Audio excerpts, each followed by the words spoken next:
Yes बच्चों, हम लोगों ने ज़ीनॉन फ्लोराइड्स की हाइड्रोलिसिस पढ़ी थी। चलो फिर से रिवाइज करते हैं रिएक्शन। ये याद है तुम्हें FgF4 की रिएक्शन O2F2 के साथ। बताओ O2F2 फ्लोरीनेटिंग एजेंट है, ये फ्लोरीन 2 एक्सेप्ट कर लेगा, क्या बना लेगा XgF6 प्लस O2 बना लेगा। कहां पढ़ा है? प्रिपरेशन ऑफ XgF6 में पढ़ा है ना,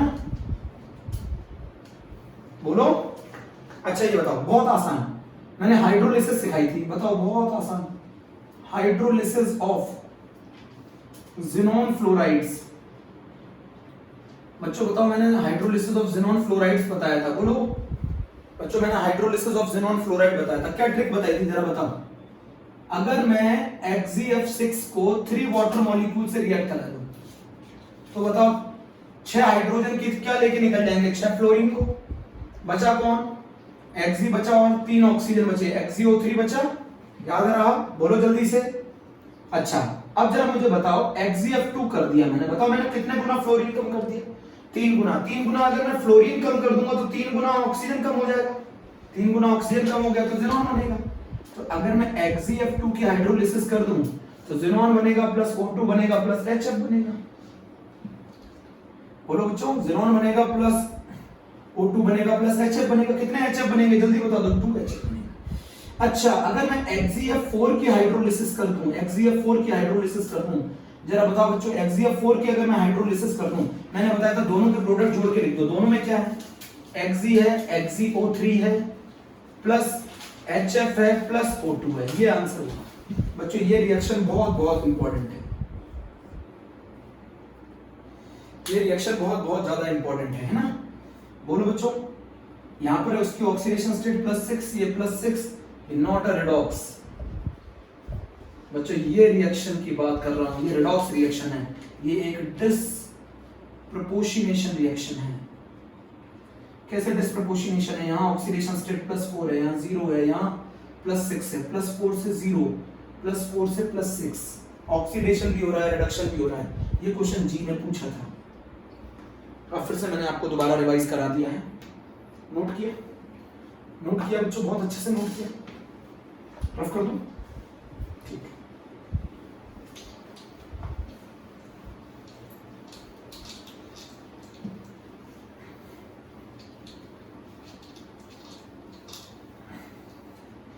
अब बच्चों एक और आता है, एक और कहानी आती है, और वो कहानी ये है कि अगर हम पार्शियल हाइड्रोलिसिस करते हैं, क्या करते हैं? पार्शियल हाइड्रोलिसिस करते हैं।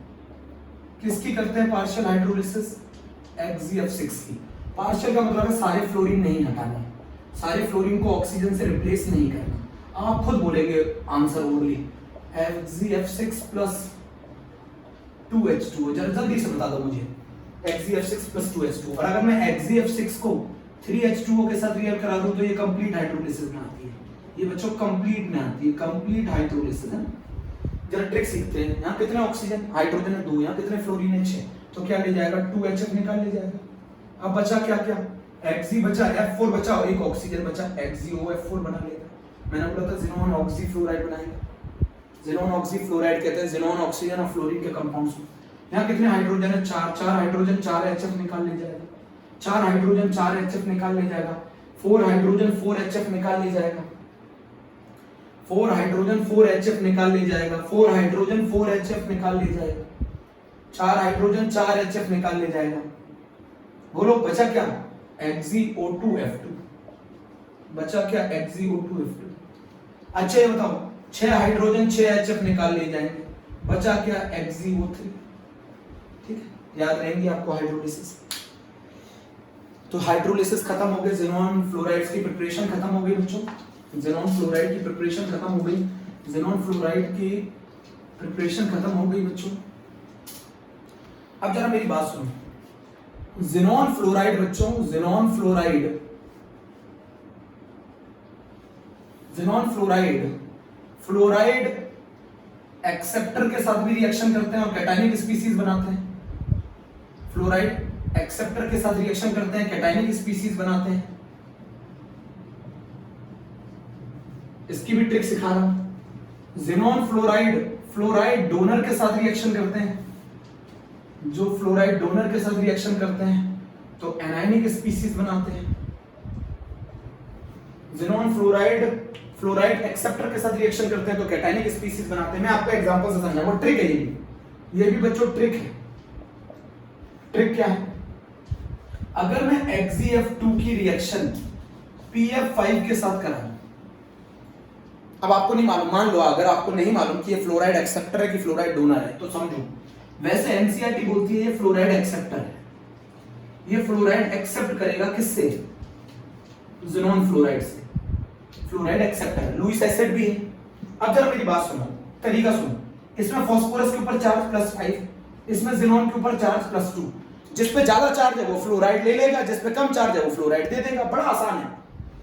जिस पे ज्यादा चार्ज है वो फ्लोराइड ले लेगा, जिस पे कम चार्ज है वो फ्लोराइड दे देगा। बताओ क्या बनेगा प्रोडक्ट? ये फ्लोराइड इसको दे देगा, ये फ्लोराइड इसको दे देगा। बताओ क्या बनेगा? XeF positive PF6 negative. Check करो, XeF positive PF6 negative. Check किया? अरे भैया जिस पे ज्यादा चार्ज वो फ्लोराइड ले लेगा, जिस पे कम चार्ज वो दे देगा। अच्छा जरा तुम खुद बताओ, अब ट्रिक बताओ खुद कैसी लगी ये ट्रिक? SbF5 के साथ रिएक्शन कर दो, बताओ। XeF4 की रिएक्शन SbF5 के साथ कर दो, ये +5 ये +4, कौन ले लेगा? ये ले लेगा। बताओ क्या बना? XeF3 plus SbF6 minus. XeF3 plus SbF6 minus. तो ये कौन है? ये फ्लोराइड एक्सेप्टर है।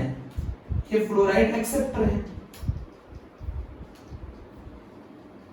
ये फ्लोराइड एक्सेप्टर है। नोट करो बच्चों, स्क्रीनशॉट ले लो जल्दी से स्क्रीनशॉट ले लो।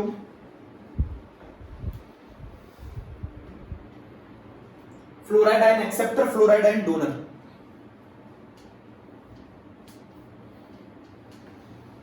बोलो। फ्लोराइड आयन डोनर के साथ रिएक्शन करेगा तो फ्लोरो एनायन बनाएगा, फ्लोरो एनायन। ये ट्रिक याद रहेगी, जिसके ऊपर ज्यादा चार्ज वो फ्लोराइड ले लेगा। तो ये कौन हुआ? फ्लोराइड एक्सेप्टर हुए। ठीक है,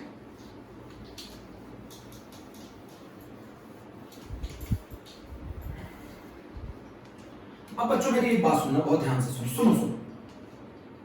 अब जरा सुनो, यहां पर अगर मैं क्वेश्चन ये बोल दूं XeF6 की रिएक्शन MF के साथ, एनसीईआरटी कहती है ये M कौन कौन हो सकते हैं?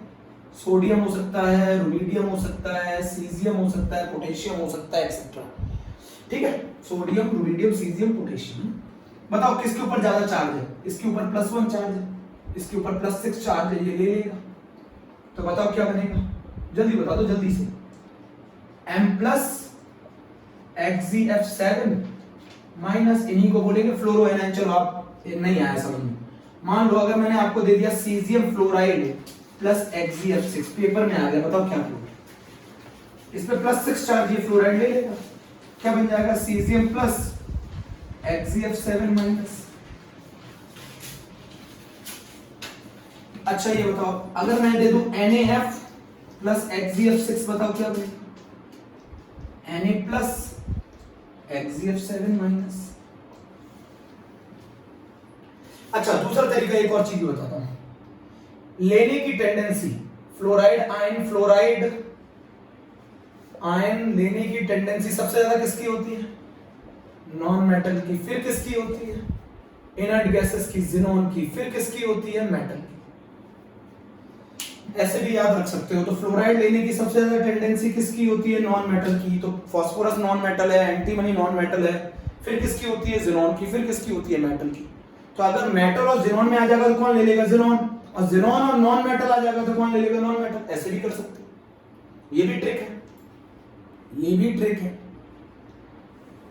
भाई। इलेक्ट्रॉन पेयर एक्सेप्ट करने की टेंडेंसी सबसे ज्यादा किसकी होती है? नॉन मेटल की।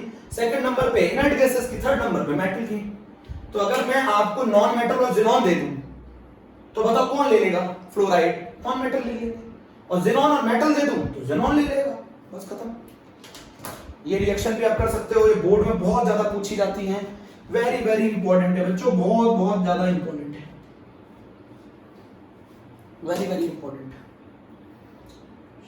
ठीक है, रफ कर दो।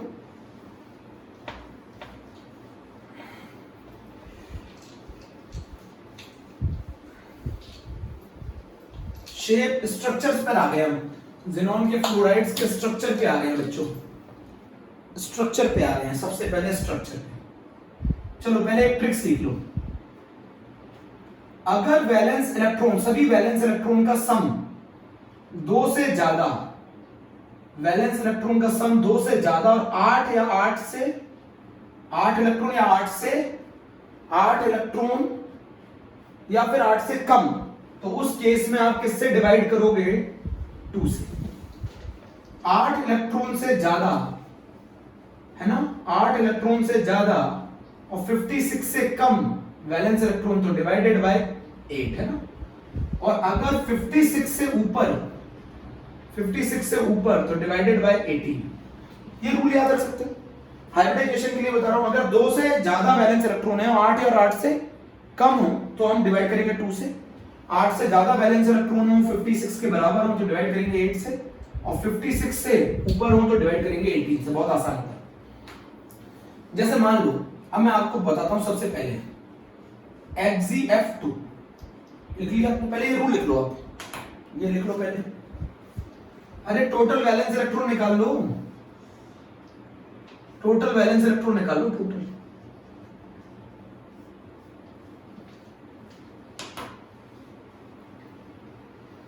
टोटल वैलेंस इलेक्ट्रॉन निकाल लो। वैलेंस इलेक्ट्रॉन 8 या 8 से कम है तो डिवाइड करेंगे 2 से, वैलेंस इलेक्ट्रॉन 8 से ज्यादा है तो डिवाइड करेंगे 8 से, और वैलेंस इलेक्ट्रॉन अगर 56 से ज्यादा है तो डिवाइड करेंगे 18 से। बड़ा आसान है। चलो अब आप इसको लिख लिया।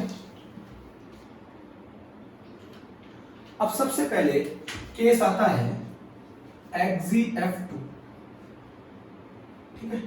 अच्छा, टोटल वैलेंस इलेक्ट्रॉन निकालो। 8 वैलेंस इलेक्ट्रॉन होते हैं ज़ेनॉन में, 7 वैलेंस इलेक्ट्रॉन होते हैं फ्लोरीन में, तो ये टोटल मिला के 22 इलेक्ट्रॉन्स हो जाएंगे। 22 को किससे डिवाइड कर दो बच्चों? 8 से। 8 से डिवाइड किया, 8 2 जा 16, कितना बचा? 6। अब 6 किसके बीच में आ गया? 22 तो मैंने बोला था 8 से ज्यादा है तो किससे डिवाइड करोगे? 8 से। 6 किसके बीच में आ गया? 2 और 8 के बीच में, तो किससे डिवाइड करोगे? 2 से। तो कितना आ गया? 3। तो टोटल क्वेश्चन का सम कितना आ गया? बोलो, टोटल क्वेश्चन का सम कितना आ गया? 5 आ गया।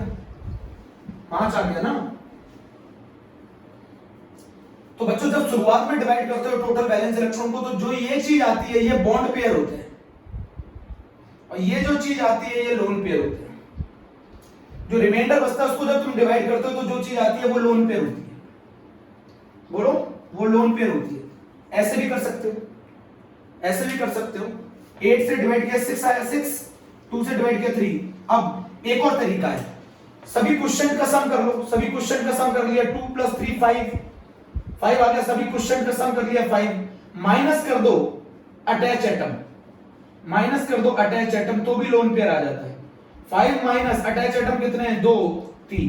अरे भैया ज़ेनॉन सेंट्रल एटम है, अटैच एटम कौन है? फ्लोरीन। तो ऐसे भी कर सकते हो,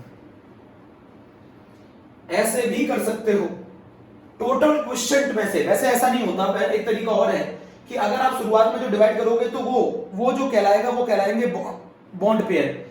जो रिमाइंडर आएगा उसको अगर आप जो डिवाइड करोगे तो जो रिजल्ट आता है वो कहलाता है लोन पेयर। ऐसा नहीं करना चाहते हो तो टोटल क्वेश्चन का सम कर लो और उसमें से अटैच एटम माइनस कर लो। ऐसे नहीं करना चाहते हो तो ऐसे भी कर सकते हो। तो आगे कितने लोन पेयर? आगे 3। अब सुनो ये रूल सुन लो। बेंट रूल क्या कहता है? बेंट रूल कहता है कि अगर आपकी ज्योमेट्री ट्रायगोनल बायपिरामिडल है, अगर ज्योमेट्री ट्रायगोनल बायपिरामिडल है, और ट्रायगोनल बायपिरामिडल ज्योमेट्री तब आती है जब हाइब्रिडाइजेशन sp3d आती है, और sp3d तब आती है जब टोटल सम 5 आता है। Lone pair plus bond pair का सम 5 आता है।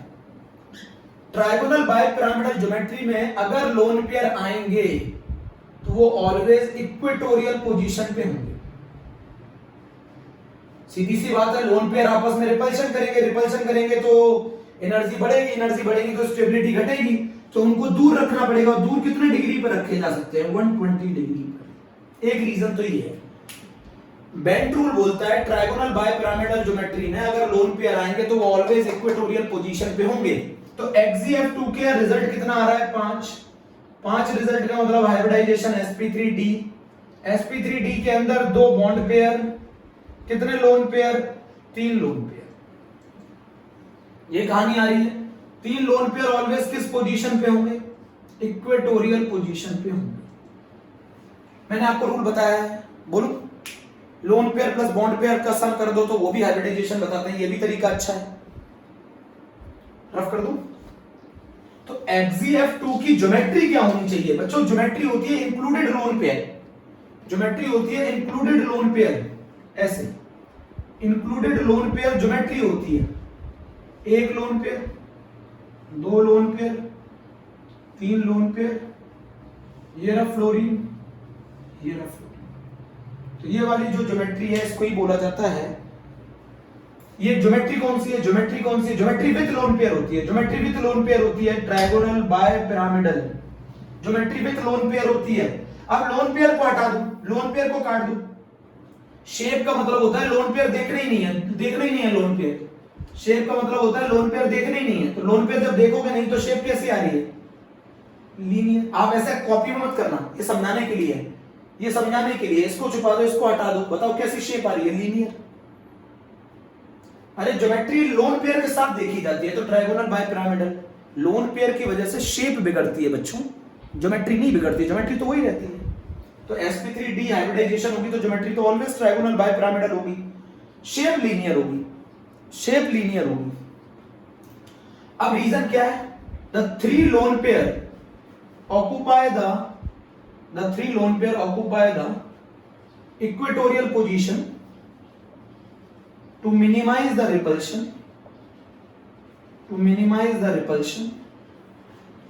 maximize the stability.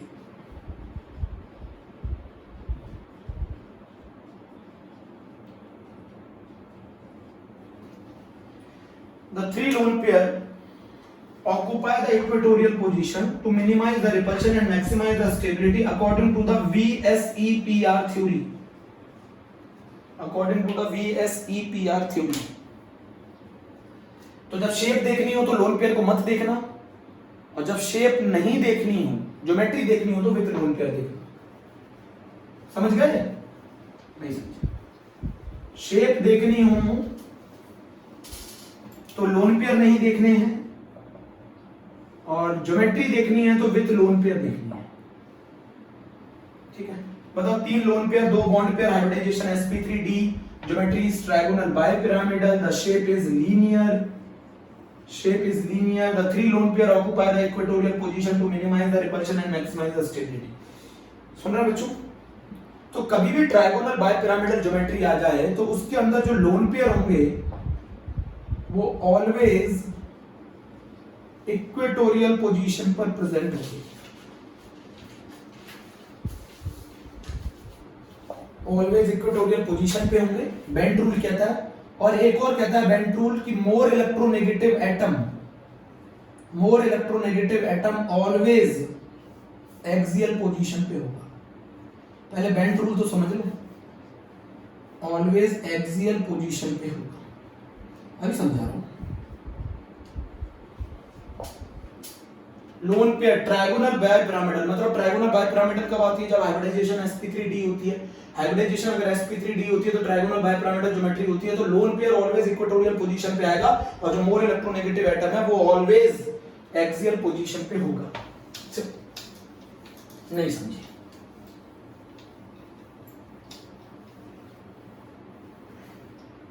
जैसे बच्चों एक और कहानी है, XeO2F2 है ना। चलो टोटल बैलेंस इलेक्ट्रॉन निकालो। 8 6 into 2 7 into 2 7 2 जा 14 14 और 12 26 44 है ना। 44 इलेक्ट्रॉन आ रहे हैं बैलेंस इलेक्ट्रॉन। 44 डिवाइडेड बाय 8 बोलो।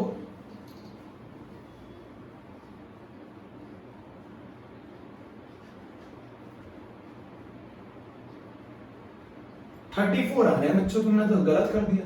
6 2 जा 12 34 इलेक्ट्रॉन। वही मैं कहूं कैसे गड़बड़ आ रही है। 34 6 2 जा 12 12 प्लस 14 26 और 8 34 हो जाता है। 8 4 जा 32 कितना बचा 2। अब ये किस लिस्ट में आ गया 2 से लेके 8 के बीच में, तो किससे डिवाइड करोगे 2 से, तो ये आ गया 1। टोटल क्वेश्चन का सम करो 4 + 1 5 आ गया, तो हाइब्रिडाइजेशन कितनी आ गई sp3d आ गई। 5 से हाइब्रिडाइजेशन sp3d। अब जरा बताओ 5 में से अटैच एटम माइनस कर दो, तो सेंट्रल एटम तो कौन है ज़ीनोन, अटैच एटम कितने हैं 4, 5 - 4 1, ऐसे भी कर सकते हो। तो ये क्या होगा इसका लोन पेयर, एक होगा लोन पेयर। अब 5 जब होता है तो 5 होता है तो हाइब्रिडाइजेशन क्या आती है sp3d, ज्योमेट्री बोलो ट्रायगोनल बायपिरामिडल। अब शेप की बात आती है, तो XeO2F2 है, तो फ्लोरीन किस पोजीशन पे जाएगा, फ्लोरीन किस पोजीशन पे जाएगा एक्सियल पर, और ऑक्सीजन किस पोजीशन पे जाएगा इक्वेटोरियल पर, और एक लोन पेयर। सही है बच्चों, आपने एक झूला देखा होगा, ऐसा होता है ना, ऐसा होता है ना, बोलो एक बच्चा यहां बैठ जाए, एक बच्चा यहां बैठ जाए, ऊपर नीचे होता रहता है ऐसे। इस झूले को इंग्लिश में क्या बोलते हैं, सीसॉ। तो इस लोन पेयर को नहीं देखोगे तो ये झूला नहीं है, ये नीचे लगा हुआ है, ऐसे नहीं होता झूला। अरे आप बैठ के बच्चे खेलते थे, एक बच्चा यहाँ बैठ जाए, एक बच्चा यहाँ बैठ जाता है, ये नीचे आ जाता है, ये ऊपर चला जाता है। इस झूले को ही क्या बोला जाता है, सीसॉ बोला जाता है। ये झूला जैसे ही है, बोलो ये झूले के नीचे लगा हुआ पॉइंट, एक बच्चा इधर बैठ जाएगा, एक बच्चा इधर बैठ जाएगा। इस शेप को क्या कहते हैं, सीसॉ। इस शेप को क्या कहते हैं, सीसॉ। तो शेप कौन सी होगी, सीसॉ। XeO2F2, XeO2F2।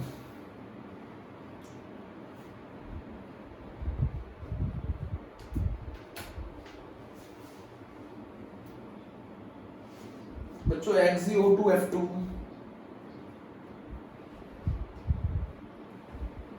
रफ कर दूं,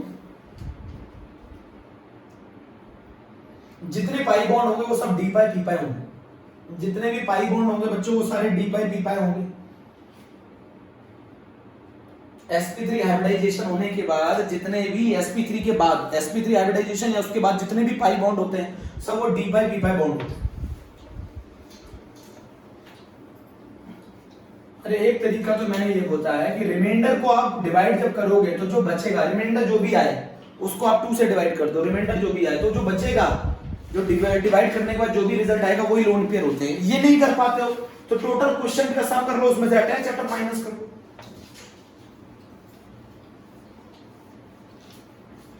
और अगर वो भी नहीं कर पाते हो तो bond pair plus lone pair निकाल लो, sigma bond plus lone pair निकाल लो। तरीके तो बहुत सारे।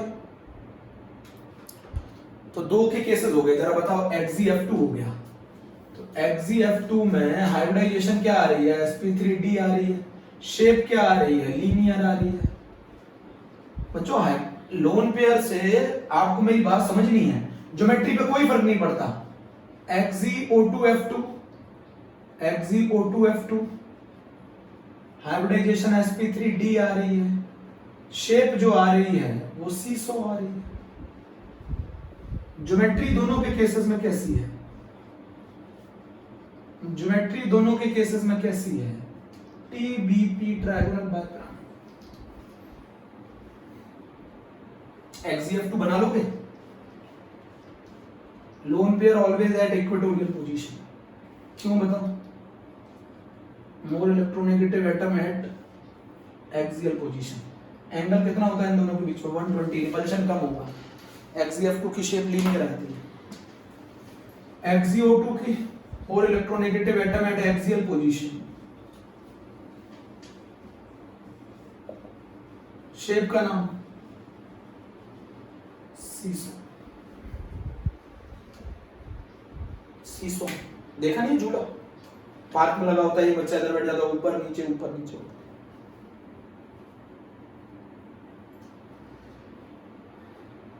लोन पेयर देखना ही नहीं होता शेप में, शेप में लोन पेयर पे छुपा लिया जाता है, लोन पेयर के बिना देखा जाता है। ज्योमेट्री में तो लोन पेयर देखी जाती है, ज्योमेट्री में तो लोन पेयर देखी जाती है, शेप विदाउट लोन पेयर देखी जाती है। रफ कर दो।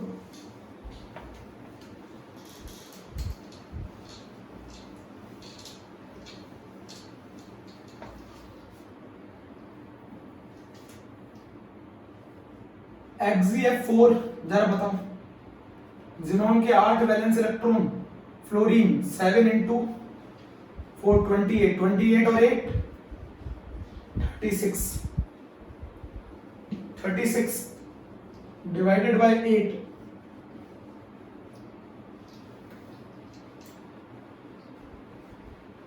जल्दी बताओ,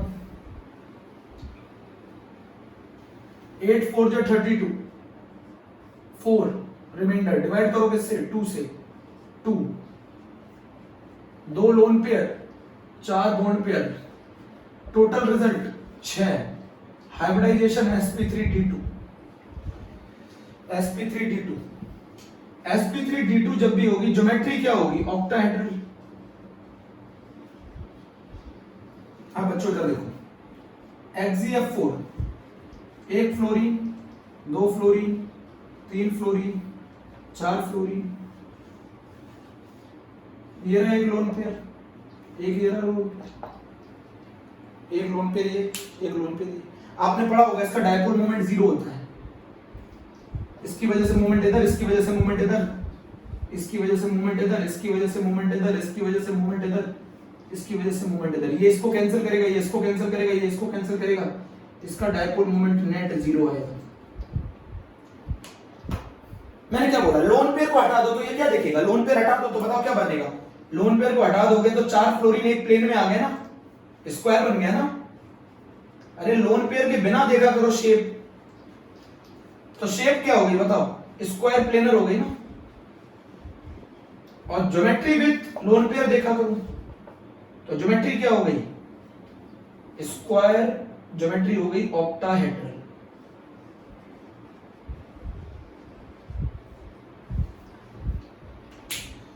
रिमाइंडर को डिवाइड करोगे ना जब 2 से, तो जो बचता है वही लोन पेयर होते हैं। XeF4 का dipole, XeF4 is very important, square planar. Shape पूछी जाती है तो क्या होगी, स्क्वायर प्लेनर। ज्योमेट्री क्या होगी, वो तो हाइब्रिडाइजेशन ऑक्टाहेड्रल।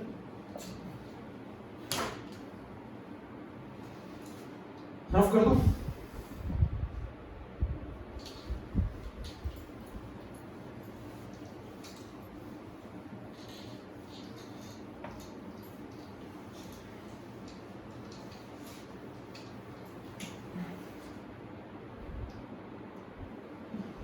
अब बच्चों अंदर सुनो, बहुत इंपॉर्टेंट सी बात।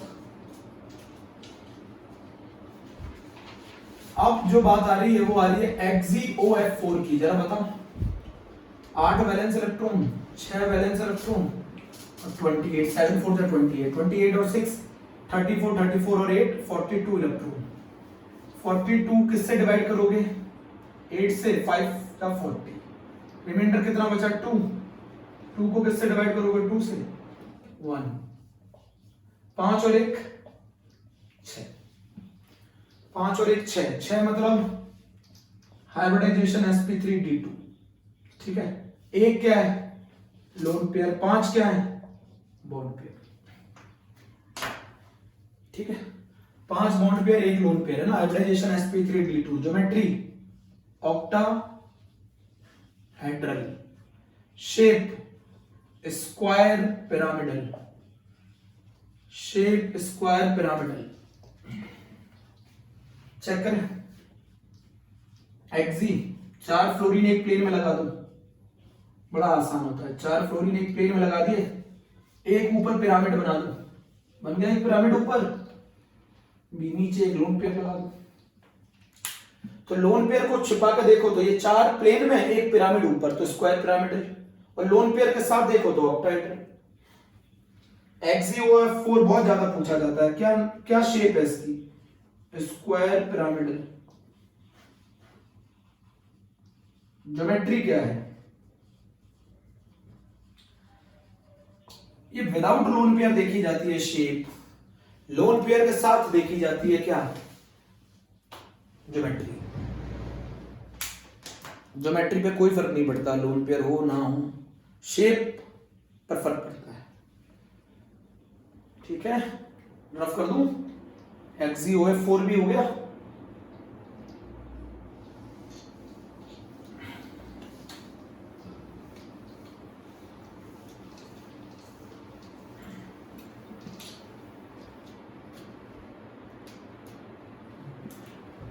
XeO3, चलो मैं 2 केसेस कराता हूं लास्ट, एक XeO3 और एक XeF6। एक बच्चों XeO3 एक XeF6, XeO3 की शेप, चलो पहले तो हम 8 वैलेंस इलेक्ट्रॉन और 6 3 जा 18, 6 3 जा 18 और 8 26, 26 डिवाइडेड बाय 8, 3 जा 24, बचा कितना 2, 2 से डिवाइड करो 1, तो एक लोन पेयर 3 बॉन्ड पेयर, ठीक है, टोटल सम 4 मतलब हाइब्रिडाइजेशन sp3। Xe, अब जरा यहां देखो बच्चों, double bond O double bond O double bond O, एक लोन पेयर। अच्छा, लोन पेयर के साथ देखोगे तो ज्योमेट्री आएगी, तो sp3 हाइब्रिडाइजेशन आ जाए तो ज्योमेट्री होती है टेट्राहेड्रल। शेप क्या होती है विदाउट लोन पेयर, देखो तो नीचे क्या बन रहा है, पिरामिडल। जितने भी पाई बॉन्ड होंगे वो सारे कौन से होंगे, डी पाई पी पाई।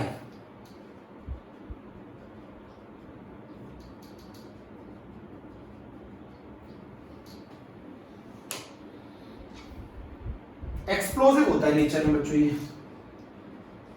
कैसा होता है नेचर में, एक्सप्लोसिव होता है। XeO3 की बता रहा हूं,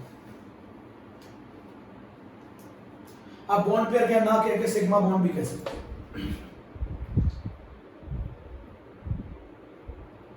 ऑक्सीजन तो डबल बॉन्ड बनाता है, फ्लोरीन सिंगल बॉन्ड बनाता है, फ्लोरीन सिंगल बॉन्ड बनाता है, ऑक्सीजन डबल बॉन्ड बनाता है।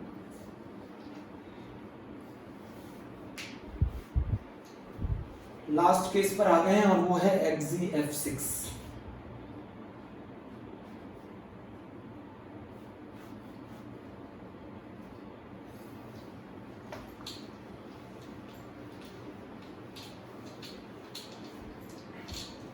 कुछ एक चीज बताना चाहता हूं आपको, इधर सुनो।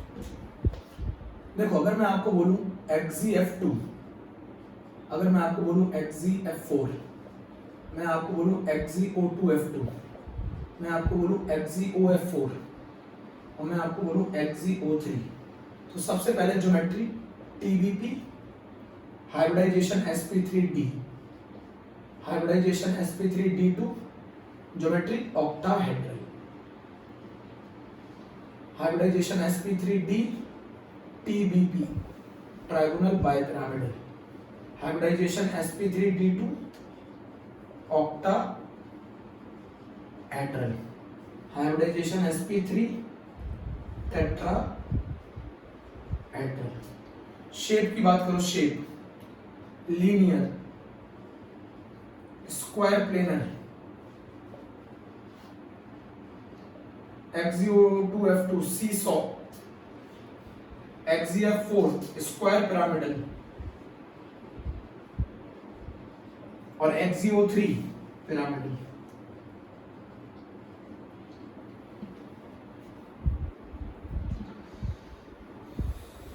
ज्योमेट्री विथ लोन पेयर देखी जाती है ना, और ये without, geometry with lone pair और shape without lone pair.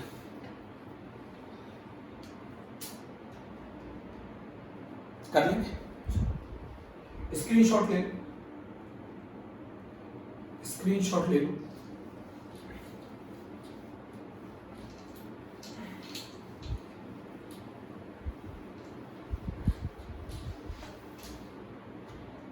XeF6 की बात कर रहा हूं, XeF6 वैलेंस इलेक्ट्रॉन देखो 8 और 7 8 जा 7 8 जा 56, 8 64 डिवाइडेड बाय 18, 18 3 जा पक्का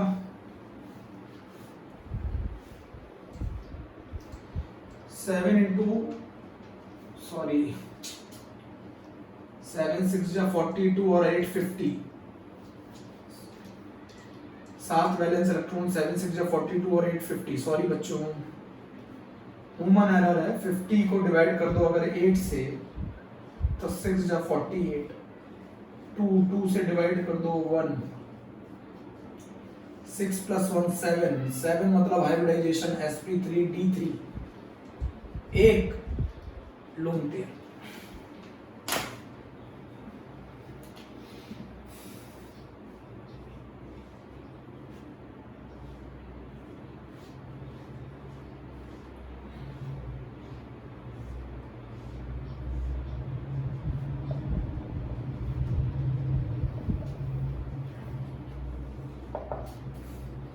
शेप का नाम है डिस्टॉर्टेड ऑक्टाहेड्रल, ज्योमेट्री का नाम है पेंटागनल, ज्योमेट्री का नाम है पेंटागनल बायपिरामिडल। चलो समझाता हूं पेंटागनल बायपिरामिडल कैसे। पेंटागन बना लो, बीच में एटम लगा लो। अगर आप इसको और थोड़ा समझना चाहते हैं, यहाँ पे लोन पेयर लगा लो, यहाँ एक फ्लोरीन लगा लो, यहाँ एक फ्लोरीन लगा लो। तो अगर आप ये सोचो, देखो अगर आप लोन पेयर को हटा के देखो तो चारों साइड्स बराबर तो नहीं है, देखो स्क्वायर तो नहीं बन रहा, बट अगर आप देखो तो कुछ स्क्वायर जैसा है, इसीलिए इसको डिस्टॉर्टेड ऑक्टाहेड्रल बोल दिया जाता है। अगर आप लोन पेयर को हटा के देखो ना, लोन पेयर हटा के देखो, लोन पेयर हटा के, और अगर लोन पेयर के साथ देखो तो पेंटागनल बायपिरामिडल। पेंटागन में 5 साइड होती है, एक साइड पे तो लोन पेयर है, तो लोन पेयर है, तो यहाँ पर ये मैं कह रहा हूं ना, तो कुछ स्क्वायर बायपिरामिडल मतलब डिस्टॉर्टेड ऑक्टाहेड्रल जैसा लग रहा है। क्यों लग रहा है? सारी साइड स्क्वायर की बराबर नहीं है ना, डिस्टॉर्टेड ऑक्टाहेड्रल बोला जाता है।